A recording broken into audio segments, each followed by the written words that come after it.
Hello everyone, welcome to Dronacharya IAS, and today we are going to discuss some of the very important current affairs from the Hindu newspaper. आइए शुरू करते हैं discussion. The very first article here for discussion is related to Ladakh union territory. Let us discuss what is important in this article. सबसे पहले Ladakh gets new policies on quota, domicile and official languages. तो यहाँ पर बहुत समय से demand चल रही थी कि जो लद्दाख एक यूनियन टेरिटरी बना दी गई थी 2019 में, उसमें कुछ रिजर्वेशन दिए जाएं, क्योंकि जो लद्दाख के लोकल पीपल थे, लोकल ट्राइब्स थी, वो इस एप्रीहेंशन में जी रहे थे कि जैसे ही अब हमें यूटी बना दिया गया है तो बड़े बड़े बिजनेसेस जो आएंगे यहाँ पर वो लोकल ट्राइब्स के एम्प्लॉयमेंट को खा जाएंगे, वो एम्प्लॉयमेंट्स को, या जो लोकल जो ट्राइब्स हैं वो अनएम्प्लॉयड रहेंगे एंड जो बिग बिजनेसेस हैं वो यहाँ पर आसानी से ओवरटेक कर लेंगे. सो दैट इज वाई एक लॉन्ग स्ट्रगल उन्होंने देखा है, एक लॉन्ग प्रोटेस्ट उन्होंने कैरी ऑन किया है, जिसमें डिमांड करी जा रही थी वेरियस एस्पेक्ट्स में. फॉर एग्जाम्पल यहाँ पर बात करी जा रही थी इन द पार्लियामेंट सीट्स की डिमांड करी जा रही है, प्लस यहाँ पर लैंग्वेजेस की बात करी जा रही थी, रिजर्वेशन की बात करी जा रही थी, and finally Ladakh gets these new reservation policies and the official languages. आइए क्या क्या यहाँ पर दिया गया है लद्दाख को, यहाँ पर हम इस आर्टिकल में डिस्कस करते हैं. सबसे पहले यहाँ पर आपको देखने को मिलेगा the notification paved the way for 85% reservation मिली है. जो लद्दाख के लोकल रेजिडेंट्स हैं उनको 85% रिजर्वेशन दी जाएगी. 85% अलग है, EWS कोटा जो है वो अलग है, एंड 85% अलग से यहाँ पर दिया गया है, राइट, रिजर्वेशन. साथ में यहाँ पर डोमिसाइल के लिए 15 इयर्स कॉन्टिन्यूअस रेजिडेंस की डिमांड करी गई है, प्लस 1/3 रिजर्वेशन दी गई है हिल काउंसिल में. किसको? विमेन को, राइट. लद्दाख की जो ऑटोनोमस लद्दाख हिल ऑटोनोमस डेवलपमेंट काउंसिल जो है वहां पर 1/3 रिजर्वेशन दी गई है विमेन को, प्लस यहां पर ऑफिशियल लैंग्वेजेस डिक्लेयर करी गई हैं, that is English, Hindi, Urdu, Bhoti and Purgi. तो यहाँ पर ये ध्यान देने वाली बात है कि हिंदी और उर्दू दोनों ही 8th शेड्यूल में आती हैं, 8th शेड्यूल की 22 लैंग्वेजेस में आती हैं. बाकी जो लैंग्वेजेस है English, Bhoti and Purgi, they are not in the 8th schedule 22 languages की कैटेगरी में, ये नहीं आती हैं, राइट. इनको अब क्या बोल दिया गया है, that they are the official languages of the Ladakh, right. यहाँ पर ये अब नया जो बिल यहाँ पर आपको देखने को मिल रहा है, that is Ladakh reservation amendment regulation 2025.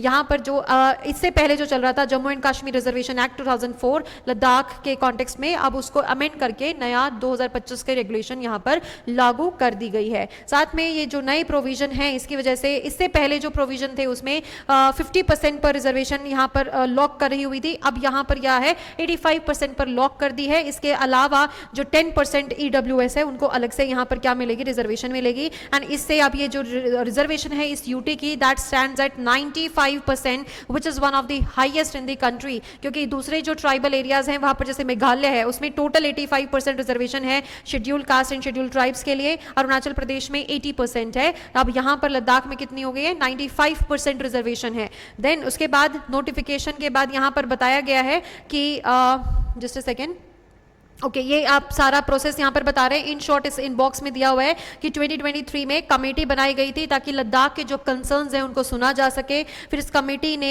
दोबारा से रिकॉन्स्टिट्यूट किया गया, नए मेंबर्स डाले गए. फिर जो गवर्नमेंट और लद्दाख के लोग हैं उनके बीच में जो टॉक्स हैं, जो बातचीत है वो कोलैप्स हो गई थी. फिर साथ में यहाँ पर अक्टूबर 6, 2024 में जो सोनम वांगचुक है, राइट, उन्होंने फास्टिंग शुरू करी. देन उसके बाद 21 अक्टूबर तक उन्होंने कंटिन्यू किया. फिर वहां से दोबारा से बातचीत शुरू हुई एंड फाइनली ये पॉलिसीज अब हमें यहां पर देखने को मिल रही हैं. इससे पहले जो लद्दाख के लोग थे 2020 में जो उन्होंने डिमांड शुरू करी थी, उसमें से पहली डिमांड यहां पर आपको देखने को मिलेगी कि हमें स्टेटहुड दिया जाए, लद्दाख को क्या दिया जाए, स्टेटहुड दिया जाए. सेकेंड थिंग, जो 6th शेड्यूल है जिसमें आपको असम, मेघालय, त्रिपुरा, मिजोरम के ट्राइबल एरियाज देखने को मिलते हैं, इनको ट्राइबल एरियाज डिक्लेयर किया जाता है 6th शेड्यूल के अंडर एंड उनको वेरियस प्रोटेक्शन दी जाती है. तो ये मांग रहे थे कि हमें भी 6th शेड्यूल में इंक्लूड कर लिया जाए, plus job reservation for locals and parliament में 2 फिक्स्ड सीट्स दी जानी चाहिए, एक ले के लिए और एक कारगिल के लिए. तो यहाँ पर ये डिमांड्स थी, इनमें से कुछ डिमांड्स इन रेगुलेशन से, इन बिल्स के हिसाब से यहाँ पर मान ली गई है. In the case of the language, in the case of the domicile and in the case of the reservation. Highest reservation है ट्राइबल्स के लिए in the Ladakh, that is 95%, अगर हम EWS को भी इसमें इंक्लूड कर लेते हैं. अदरवाइज लोकल्स के लिए इन जनरल 85% रिजर्वेशन, विमेन के लिए 1/3 reservation in the hill council. Hill council जो कि इंपॉर्टेंट रोल प्ले करती है लेजिस्लेशन में, जुडिशियल में, and also in the administrative purpose, जिसमें लोकल लोगों का जो रोल रहता है वो काफ़ी हद तक इंपॉर्टेंट रहता है, बिकॉज उनको लोकल लोगों को इंक्लूड किया जाता है डेवलपमेंट में एंड प्लानिंग में, right. So this is the new development for the Ladakh people. So let's move on to the next article now. यहाँ पर नेक्स्ट आर्टिकल, इसको हम बहुत बार डिस्कस कर चुके हैं. अब ये जो प्रोसेस है, यहाँ पर जो बात करी जा रही है, this is regarding the impeachment. Although we do not use the word impeachment for the जजेस, यहाँ पर हम रिमूवल की ही बात करेंगे, बिकॉज कॉन्स्टिट्यूशन में इम्पीचमेंट सिर्फ और सिर्फ प्रेसिडेंट के लिए यूज किया गया है. So if you are appearing, if you are aspirant for UPSC and other services, you must know कि हम इम्पीचमेंट वर्ड यूज नहीं करते हैं, क्योंकि यहाँ पर जो जजेस हैं उनको अपॉइंट किया जाता है, एंड जिनको अपॉइंट किया जाता है उनको रिमूव किया जाता है. Anyways, let's move forward. यहाँ पर बात करी जा रही है removal of the judges. We all know, we have discussed it multiple times in the previous videos. यहाँ पर अगर किसी भी जज को रिमूव करने की बात आती है, because you know the case, यहाँ पर जो जज के आउट हाउस में एक हाफ बर्न्ड कैश मिला था, बहुत ज़्यादा स्टैक मिला था कैश का, एंड उसके बाद उनका ट्रांसफर भी किया गया था, उनको ऑप्शन भी दिया गया था. तो जो 3 मेंबर कमेटी बनाई गई थी चीफ जस्टिस की हेल्प से, तो उन्होंने ऑप्शन भी दिया था कि आप क्या कर दीजिए, रिजाइन कर दीजिए, अदरवाइज फिर हम क्या है आगे प्रोसेस बढ़ाएंगे. So he refused. He is still saying that I am innocent. So he has refused to resign. So now it is we are hoping that एक जो removal का process है वो अब शुरू होने वाला है, क्योंकि जो 3 member committee बनाई गई थी by the Chief Justice of India, उन्होंने इनको guilty पाया है. देन उसके बाद अब यहाँ पर पार्लियामेंट्री प्रोसेस चलेगा. अब उस प्रोसेस की अगर हम बात करें, रिमूवल ऑफ द जजेस, रिमूवल ऑफ द जजेस के लिए क्या कॉन्स्टिट्यूशन में कुछ भी लिखा हुआ है? यस, ग्राउंड्स लिखे हुए हैं, मिसबिहेवियर या इनकैपेसिटी, राइट. अदरवाइज कोई और ज्यादा इसमें डिटेल हमें नहीं देखने को मिलती है. तो अगर हम मिसबिहेवियर एंड इनकैपेसिटी के अलावा अगर हम प्रोसेस की बात करें, तो जजेस इंक्वायरी एक्ट यहाँ पर प्रोसेस को डिटेल में बताती है कि किस तरीके से जो जजेस है उनको रिमूव किया जाएगा. सबसे पहले एक जो मोशन है उसको साइन किया जाएगा एंड उसको स्पीकर को सबमिट किया जाएगा. तो यहां पर भी इसमें बताया गया है द मोशन ऑफ इंपीचमेंट और रिमूवल टू बी मूव्ड. अब इसके लिए क्या है, 50 एमपीज के साइन होने चाहिए. मतलब आप ये प्रोसेस भी शुरू करने वाले हो ना, तो इसके लिए आपको साइन करना पड़ेगा आपके जो मोशन है जो आप मूव करना चाहते हो. अगर आप राज्यसभा में मूव करना चाहते हो, बिकॉज किसी भी आपका जो आपका हाउस ऑफ पीपल है या फिर राज्यसभा है, लोकसभा या राज्यसभा, किसी में भी किसी भी हाउस ऑफ द पार्लियामेंट में आप इसको मूव कर सकते हो. तो अगर राज्यसभा में है तो 50 एमपीज की साइन होने चाहिए, एंड अगर हम लोकसभा में कर रहे हैं तो वहां पर 100 एमपीज के साइन होने चाहिए. तभी वो मोशन आप किसको सबमिट किया जाएगा, स्पीकर को. स्पीकर के पास चॉइस होती है कि वो अब यहां पर उसको एक्सेप्ट कर सकते हैं, डिनाई भी कर सकते हैं. देन उसके बाद जो ये प्रोसेस है, अगर वो उन्होंने एक्सेप्ट कर लिया, फिर उसके बाद अब स्पीकर 3 मेंबर कमेटी बनाएगा. उसमें जांच करी जाएगी कि जो यहां पर आरोप लगाए गए हैं इस जज के ऊपर, क्या वो सही हैं या नहीं है. अगर वो इन जज को गिल्टी पाते हैं, देन उसके बाद वोटिंग शुरू होगी, एंड स्पेशल मेजॉरिटी, दोनों हाउसेस की स्पेशल मेजॉरिटी रिक्वायर्ड है. एंड अगर वो स्पेशल मेजॉरिटी से वो जो मोशन है वो पास हो जाता है, then the president removes the जो जज. ओके, तो that is very very important news. अब देखना है आगे इसमें. Although you must note here कि आज तक इंडिया में कोई भी जज को रिमूव इस प्रोसेस से नहीं किया गया है. We have the process but we have not removed any जज टिल नाउ. अब अगर ये यहाँ पर रिमूव होते, because he is not resigning by himself, तो ये पहली बार ऐसा होगा इंडिया की हिस्ट्री में, इंडिपेंडेंट हिस्ट्री में, कि किसी जज को इस प्रोसेस के थ्रू क्या किया जा रहा है, रिमूव किया जा रहा है. चलिए नेक्स्ट आर्टिकल पर चलते हैं. Okay, this article is important from the science and tech point of view. अभी तक जो हमने आर्टिकल्स देखे हैं वो GS2 के हिसाब से इंपॉर्टेंट है. This article is important from the GS3 point. अगर प्रीलिम्स के केस में देखें तो तीनों ही आर्टिकल अभी तक हमारे लिए इंपॉर्टेंट रहेंगे, right. GS3 science and tech segment में हमारे लिए आर्टिकल इंपॉर्टेंट होता है. तो IISc बेंगलोर जो है, तो यहाँ पर इन्होंने क्या किया है, researchers developed artificial metal based nano enzyme that prevents excessive blood clotting.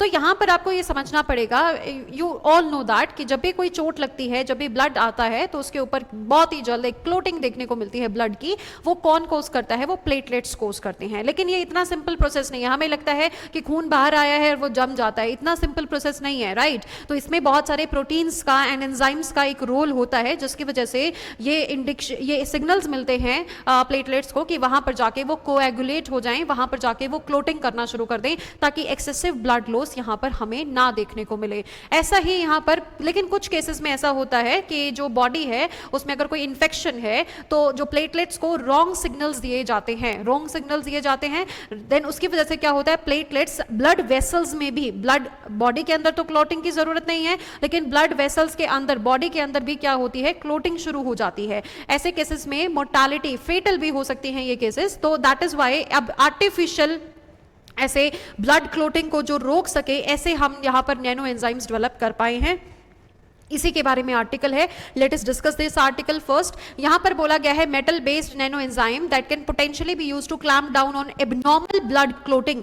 Normal blood clotting क्या है कि अगर स्किन के बाहर से अगर खून आ रहा है तो उसको यहां पर क्लोट करना बहुत जरूरी है, अदरवाइज एक्सेसिव ब्लड लॉस से भी क्या हो सकता है, डेथ हो सकती है। सो इसकी वजह से यहां पर क्या कह रहे हैं कि अगर बॉडी के अंदर भी अनवांटेड क्लोटिंग हो रही है तो उसको रोकने के लिए यहां पर कंडीशंस चाहिए हैं, दैट जिसकी वजह से क्या भी हो सकता है, अगर आपने अंदर आपकी बॉडी में अगर क्लोटिंग हो रही है तो उसकी वजह से क्या हो सकता है, पल्मनरी थ्रोम्बोएम्बोलिज्म। ये एक पीटीई एक ये कंडीशन है, बॉडी कंडीशन, जो कि मोस्टली फेटल होती है, मॉर्बिडिटी या मोर्टालिटी को लीड करता है, राइट। यहां पर बात करी गई है कि when a blood vessel is injured, अगर कोई भी ब्लड वेसल इंजर होता है तो specialised blood cells called platelets, you know that WBC, that is white blood cells, RBC red blood cells and platelets, they are the part of the circulatory organs, right. तो यहां पर जो specialised blood sales होते हैं जिनको हम platelets बोलते हैं, गेट एक्टिवेटेड, वो एक्टिवेट होते हैं, वो क्लस्टर होते हैं and then they protective blood clots बनाते हैं ताकि एक्सेसिव ब्लड लॉस ना हो। This process is known, this process of blood clotting, इसको हम क्या बोलते हैं, हेमियोस्टेसिस, ठीक है, इसको हेमोस्टेसिस बोलते हैं। यहां पर क्या होता है, कॉम्प्लेक्स सीरीज ऑफ प्रोटीन्स है। मतलब क्या है, अब प्रोटीन्स को जो हमारे फिजियोलॉजिकल केमिकल्स हैं, राइट, दो फिजियोलॉजिकल केमिकल्स हैं जो कि हैं कोलेजन एंड थ्रोम्बिन। दो ये केमिकल्स हैं जो प्रोटीन्स को सिग्नल्स भेजते हैं कि आप ये काम करो, कि प्लेटलेट्स को बोलो कि वहां पर जाके क्या करे, यहां पर कोएगुलेशन करना शुरू कर दे, राइट। मैंने आपको क्या समझाया है कि दो ऐसे केमिकल्स हैं जिसका नाम है कोलेजन एंड थ्रोम्बिन। ये सिग्नल्स भेजते हैं, प्रोटीन्स को ट्रिगर करते हैं, जो अल्टीमेटली प्लेटलेट्स को एक्टिवेट करता है ताकि कोएगुलेशन, ताकि जो क्लोटिंग है वो बॉडी के सरफेस पे हो पाए। लेकिन कभी कभी कोई बीमारी हो जाती है, जैसे हमने अभी डिस्कस किया पीटीई जैसी, या कोविड-19 या ऑक्सीडेटिव स्ट्रेस अगर बॉडी में बढ़ता है तो उसकी वजह से reactive toxic reactive oxygen species ROS का लेवल बढ़ जाता है, जो प्लेटलेट्स को हे वायर सिग्नल देता है, मतलब ऐसे आलतू फालतू सिग्नल्स देता है, जिसकी वजह से प्लेटलेट्स को हमेशा ये एहसास होता रहता है कि सिग्नल आया है, क्लोटिंग करनी है, सिग्नल आया है, क्लोटिंग करनी है, क्योंकि आपकी बॉडी में इंफेक्शन पहुंच चुका है एंड उसकी वजह से ROS that is reactive oxygen species हैं, वो यहां पर क्या भेजते हैं, ओवर एक्टिवेशन करवाना शुरू कर देते हैं प्लेटलेट्स का, एंड इसकी वजह से क्या होता है, एक्सेस क्लॉट्स देखने को मिलते हैं हमारे ब्लड में, जिसकी वजह से थ्रोम्बोसिस जैसी जो डिजीज है वो हो जाती है एंड उसकी वजह से फेटल जो डेथ है वो भी हो सकती है। इसके लिए ही अब यहां पर उन्होंने क्या किया है, नैनो मटेरियल्स 10⁻⁹ मीटर के साइज के मटेरियल्स को यहां पर डेवलप किया है, ताकि वो जो ऐसी एंजाइमिक एक्टिविटीज है, नेचुरल एंटीऑक्सीडेंट है। बहुत बार आपने देखा होगा कि बोलते हैं ग्रीन टी पीनी चाहिए, ग्रीन टी क्या है, नेचुरल एंटीऑक्सीडेंट है। एंटीऑक्सीडेंट का मतलब ही यही होता है कि जो आपकी बॉडी में रिएक्टिव ऑक्सीजन स्पीशीज हैं, जो कि फालतू के सिग्नल्स भेजते हैं किसी किसी सेल को कि आपको अब ये सेल्स डेवलप करना शुरू कर देना है, आपको अब डेंजरस सेल बनाना शुरू कर दो, एक्सेसिव क्लोटिंग बनाना शुरू कर दो। अब ये क्या है, ये बीमारियां ही तो हैं। तो यहां पर जो हम ग्रीन टी की बात करते हैं, किसी भी एंटीऑक्सीडेंट प्रॉपर्टी की बात करते हैं, वो हमारी बॉडी में जब हम कंज्यूम कर रहे हैं तो वो जो हे वायर सिग्नल है, या आप ये बोल सकते हैं रिएक्टिव ऑक्सीडेटिव स्पीशीज, उनकी कॉन्सेंट्रेशन को कम करता है। ये सिंपल सा फंडा है। तो अब यहां पर क्या कर रहे हैं कि अगर आरओएस स्पीशीज जो हैं आपकी बॉडी में इंक्रीज कर रही हैं, उसके लिए नैनो मटेरियल्स यहां पर डिजाइन किए जा रहे हैं ताकि एंटीऑक्सीडेंट बन सके, ताकि उन जो ऑक्सीडेटिव स्पीशीज हैं उनको डीएक्टिवेट कर सके, उनको उनके एंटीऑक्सीडेंट्स यहां पर बन सके, रिडॉक्स यहां पर एक्टिविटी हमें देखने को मिल सके, राइट। विच स्कैवेंज रिएक्टिव ऑक्सीडेटिव मॉलिक्यूल, इनको खा जाते हैं। जो ये आरओएस हमने डिस्कस किया रिएक्टिव ऑक्सीडेटिव, इनको हम खा जाते, इनको ये जो एंटीऑक्सीडेंट्स हम आर्टिफिशियल बना रहे हैं, नैनो मटेरियल से बना रहे हैं, इनको क्या करते हैं, वो खा जाते हैं। These nano enzymes work by controlling ROS level को कंट्रोल करते हैं, thus preventing the over activation ना हो प्लेटलेट्स का, ताकि जो क्लोटिंग है ब्लड के, बॉडी के अंदर ये ना हो, ब्लड वेसल्स ब्लॉक ना हो एंड अटैक्स आने के चांसेस बहुत कम हो, ठीक है।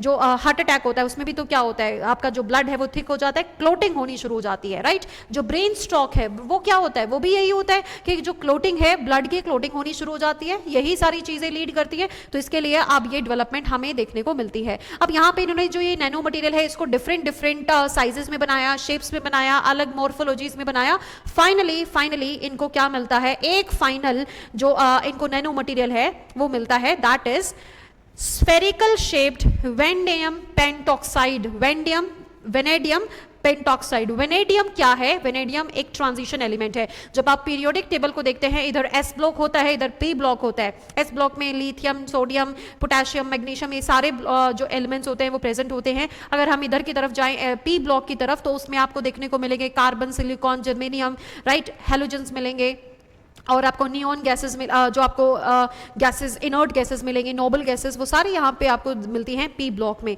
बीच में एक थोड़ा सा नीचे हाइट में एक आपको टेबल मिलता है जिसमें ट्रांजिशन लिखा होता है या फिर डी ब्लॉक लिखा होता है। उसमें शुरू होता है 21 से उनका एटॉमिक नंबर शुरू होता है, तो 23 यहाँ पर हमें देखने को मिलेगा जब हम बात करते हैं scandium, titanium and then vanadium. तो वेनेडियम पेंटॉक्साइड को यहाँ पर यूज किया है, ये मेटल को यूज किया है, ट्रांजिशन एलिमेंट है, ट्रांजिशन मेटल है। इसको अब V2O5 को यूज किया है, इसका नैनो मटेरियल पे बनाया है, स्फेरिकल शेप पे बनाया है। ये सबसे ज्यादा क्या था, ये सबसे ज्यादा क्या बना है, हमारे लिए एफिशिएंट बना है इस फंक्शन को पूरा करने के लिए। अभी यहां पर इसको किसमें यूज करेंगे, ये चेक करने के लिए यूज कर रहे हैं कि ये जो नैनो एंजाइम है, क्या ये जो इस्केमिक जो स्ट्रोक है, ischaemic, I think, yes, if I am not wrong, ischaemic जो स्ट्रोक है, दैट इज ब्रेन स्ट्रोक, उसको यहां पर भी रोक पाएगा या नहीं रोक पाएगा। अभी के लिए जो प्लेटलेट्स का कोएगुलेशन है उसको रोक पाया है, क्योंकि यहाँ पर ये प्रॉपर एक फंक्शनिंग करी है इन्होंने।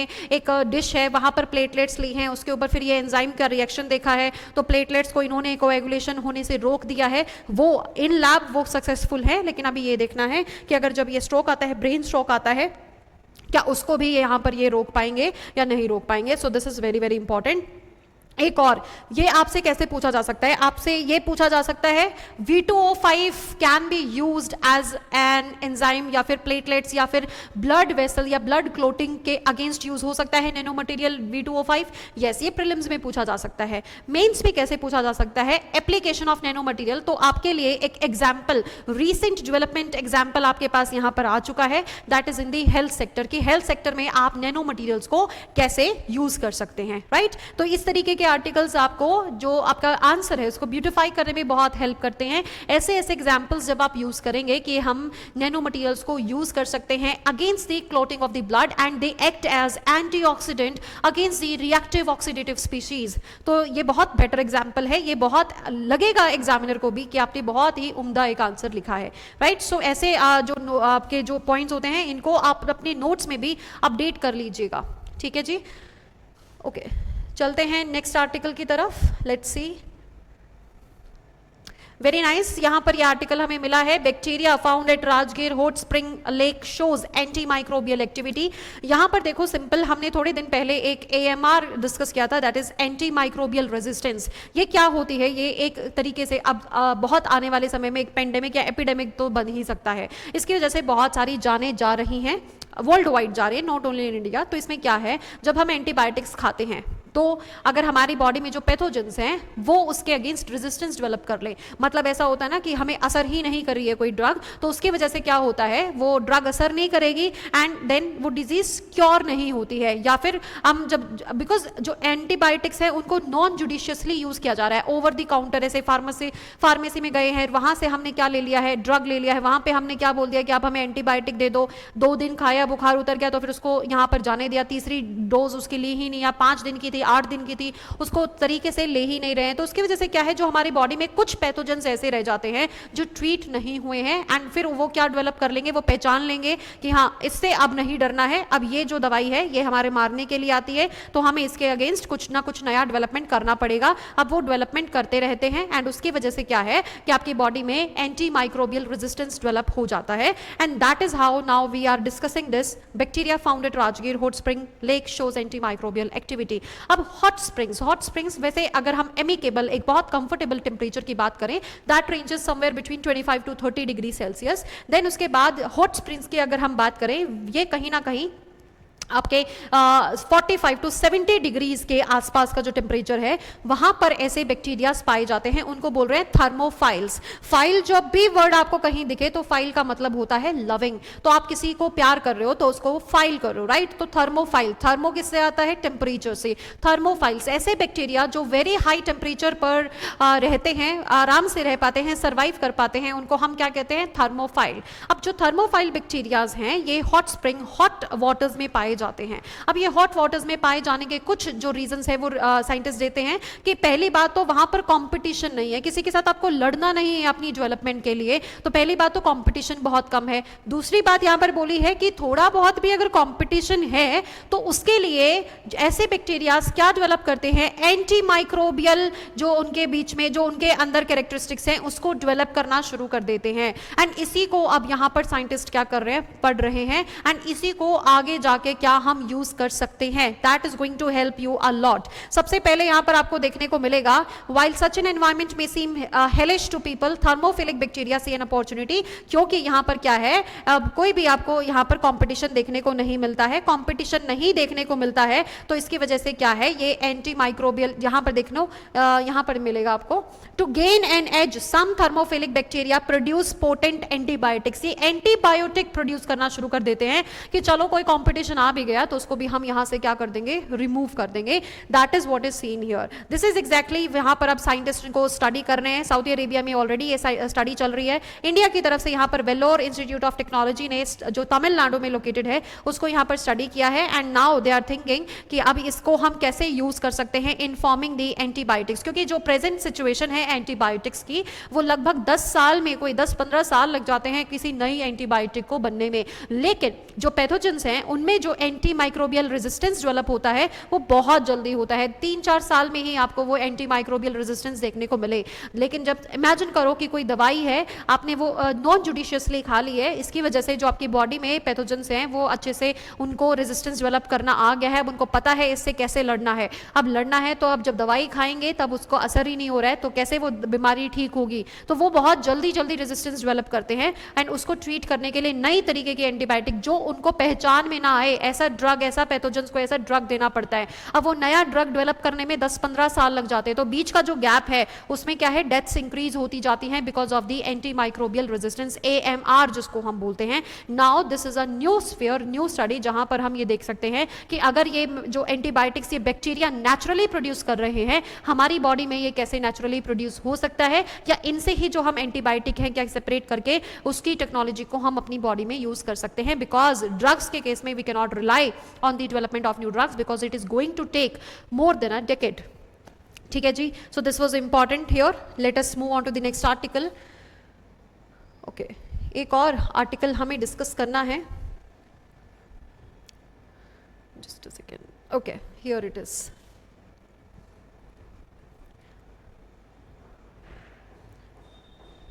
very important article. This is related to building integrated photovoltaic cells. अभी तक जो हम देखते आ रहे हैं they are the roof top cells, roof top surface cells, ठीक है। जिसमें हम फोटोवोल्टिक जो यहाँ पर पैनल्स हैं इनको हम कहाँ इंस्टॉल करते हैं, हम इंस्टॉल करते हैं रूफटॉप पर। तो ये बात करी जा रही है कि जिस हिसाब से अर्बन पॉपुलेशन इंडिया की बढ़ रही है उस हिसाब से अगर हम सिर्फ रूफ टॉप पर लगाएंगे ऐसे पैनल्स, क्योंकि अब जहां पर अर्बन पॉपुलेशन है that is going to increase tremendously, बहुत ज़्यादा बढ़ने वाली है इंडिया की अर्बन पॉपुलेशन, तो उसको डील करने के लिए, उसकी एनर्जी डिमांड्स को फुलफिल करने के लिए we need a lot of energy demand, ठीक है। And now you know that जो फॉसिल फ्यूल्स हैं उनकी जो कंसंट्रेशन है अर्थ पे वो भी डिक्रीज कर रही है, उनकी जो अवेलेबिलिटी है वो भी घट रही है। And we also wanting to make sustainable development, sustainable energy हम बनाना चाह रहे हैं, तो उसकी वजह से भी हम कोल से थोड़ा सा डाइवर्ट होना चाहते हैं। We do not want to depend on the fossil fuels for the generation of electricity, so that is why we are moving to the other sources. सबसे ज्यादा इसमें जो हमारा टारगेट है that is for the solar cell, solar जो power है उसको हम यहाँ पर क्या करना चाह रहे हैं, इंप्रूव करना चाह रहे हैं। तो उसका एक पार्ट हमें देखने को मिलता है जिसमें रूफ टॉप सोलर पैनल्स लगाए जाते हैं। लेकिन जब हम अर्बन एरियाज में जाते हैं तो वहां पर हाई राइज बिल्डिंग्स हैं, राइट, बहुत ज़्यादा लोग रहते हैं, लगभग 200-300 लोग पाए जाते हैं एक ही बिल्डिंग में, तो उनके लिए सिर्फ एक रूफ टॉप पर आप सोलर पैनल्स लगा रहे हो, how it is going to meet the demand of all the people in their homes, right. तो यहाँ पर इसी चीज को डील करने के लिए आया है building integrated photovoltaics converting building into solar assets. Simple, यहाँ पर अगर हम इसको ओवरऑल एक आउटर व्यू से समझें तो इसका मतलब क्या है कि आप सिर्फ रूफ टॉप को मत फोकस कीजिए, आपका जो बिल्डिंग मटेरियल है ना, अगर आप मतलब आपने ग्लासेस लगाए हैं या आप वहां पर विंडोज लगा रहे हैं, कुछ भी अगर आप बिल्डिंग मटेरियल में यूज कर रहे हैं उसमें सोलर पैनल्स यूज कीजिए, ताकि जब वो सोलर जो पावर है वो उसको हिट करती है तो उसमें क्या हो सके, पावर जनरेशन हो सके। That is only how you can meet the energy demand in the rising population specially in the urban areas. दूसरा, ऑब्वियसली जो रूफ टॉप है उसको तो आपने यूज करना ही करना है, this is not an alternative, this is an addition to the rooftop solar panels, ठीक है। अब ये कहां पर इंक्लूड, कहीं आज तक ये कहीं पर अप्लाई हो रही है, यस, जर्मनी में ये ऑलरेडी, जर्मनी में तो जैसे आपको लगेगा कि विंडोज नहीं है या फिर अगर बहुत ज़्यादा अवेलेबिलिटी ऑफ द लाइट नहीं है, आई मीन नॉट लाइट, बहुत ज़्यादा अवेलेबिलिटी नहीं है, रूफटॉप का एक्सेस नहीं है, तो बालकनीज में लगाना शुरू कर दिया है ताकि जो एक घर की जो डिमांड है एटलीस्ट वो यहाँ पर फुलफिल हो सके। कुछ जगह ऐसी हैं जहाँ पर रूफटॉप पर लगाया जा रहा है, सिंगल एक हाउस होल्ड है, एक सिंगल फैमिली है जहां पर ज़्यादा यूज़ नहीं हो रहा है, तो वो क्या कर रहे हैं, उसको बेच भी रहे हैं, उस बिजली को बेच देते हैं, उसको ग्रिड में सेल कर देते हैं जिससे उनको दुगना मुनाफा हो रहा है। लेकिन yes, we can not ignore this part कि ये जो बिल्डिंग इंटीग्रेटेड फोटोवोल्टिक सेल्स हैं इसमें जो इंस्टॉलेशन कॉस्ट है वो बहुत ज़्यादा है, इसीलिए दूसरे देशों में इनिशियली जो इंस्टॉलेशन कॉस्ट है उसमें सब्सिडाइज रेट पे या उसको फ्री इंस्टॉलमेंट्स में दिया जाता है। अगर इंडिया में भी हम इसको इंक्लूड करना चाहते हैं, we need to have a strong framework for that, policy regulation उसके लिए चाहिए, एंड ऑल्सो जो इंस्टॉलेशन कॉस्ट है उसमें गवर्नमेंट को ये बर्डन बियर करना पड़ेगा। अगर एक बार हमने ये बर्डन बियर कर लिया देन उसके बाद ऑटोमेटिकली जो बर्डन ग्रिड्स पर आया हुआ है वो रिड्यूस होने वाला है by somewhere 20 to 30%, definitely it is going to reduce the burden on the grid, ठीक है। अब हम ये जो पब्लिक बिल्डिंग्स हैं वहां पर यूज कर सकते हैं, स्टेशंस में यूज कर सकते हैं, पब्लिक इंफ्रास्ट्रक्चर पे यूज कर सकते हैं, बिल्डिंग्स में, हाई राइज बिल्डिंग्स में यूज कर सकते हैं, एंड गेस नॉट कहां पर हम यहाँ पर ये यूज नहीं कर सकते, वी कैन यूज एवरीवेयर, ठीक है। ओके, थोड़ा सा हम इसको डिटेल में डिस्कस कर लेते हैं, आर्टिकल में क्या क्या बात करी गई है। Okay, here we are going to discuss, if it is visible to you, just a second.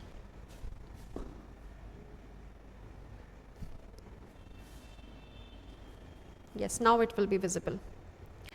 So install capacity हमारी 17 गीगावाट से ज़्यादा है रूफटॉप सोलर पैनल्स की। अब इंडिया कहाँ जा रहा है, अब इंडिया जा रहा है बिल्डिंग इंटीग्रेटेड फोटोवोल्टिक सेल में, इसको स्मॉल तरीके से क्या बोल रहा है, BIPV हम बोल रहे हैं। देन इसके बाद बोल रहा है BIPV क्या है, ये क्या है, BIPV कैन टर्न, ओके,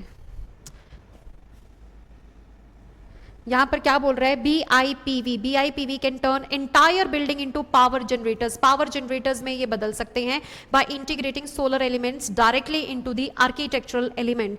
दो पर्पस होंगे इसके, एक तो जनरेटिंग इलेक्ट्रिसिटी भी होगा, दूसरा स्ट्रक्चरल पार्ट भी बनाएगा, मतलब जो जहां पर आप सिंपल ग्लासेस यूज कर रहे हैं वहां पर आप क्या यूज कर लो, ये BIPV यूज करोगे तो साथ में इससे क्या होगा, एक तो इलेक्ट्रिसिटी भी बन रही है और बिल्डिंग भी बन रही है, दोहरा काम यहाँ पर हमें देखने को मिलता है। देन इसके बाद बोला गया है इनिशियल कॉस्ट इसकी हाई रहती है डेफिनेटली, लेकिन लॉन्ग टर्म इसके बेनिफिट्स बहुत ज़्यादा देखने को मिलते हैं। इसको इनकॉर्पोरेट कैसे किया जा सकता है, ये कर्टन वॉल्स, जो कर्टन वॉल्स हैं वैसे यूज़ किया जा सकता है, राइट। यहाँ पर विंडोज़ एंड स्काईलाइट्स को हम स्काईलाइट्स की जगह हम यूज़ कर सकते हैं, एंड रूफ टॉप पे तो डेफिनेटली हम इसको यूज़ कर ही सकते हैं, ठीक है। बालकनीज में, कैनपीज में या एट्रियम्स में, शेडिंग डिवाइसेस हर जगह हम इसको यूज़ कर सकते हैं। कहीं पर भी शेड भी अगर आपने लगानी है वहाँ पर ये सोलर पैनल्स आप लगा दीजिए, उसके इंफ्रास्ट्रक्चर में ही आप इंक्लूड करेंगे तो इसकी वजह से क्या हो जाएगा, ये इस्तेमाल होना शुरू हो जाएगा, सोलर पावर जो हमारी है वो बढ़नी शुरू हो जाएगी। ये स्टे आउट ऑफ साइट, ऐसा महसूस ही नहीं होता है कि सोलर पैनल्स यहाँ पर लगे हैं। तो BIPVs can be used in residential buildings also, commercial buildings also, public infrastructure, जहां आप बोलेंगे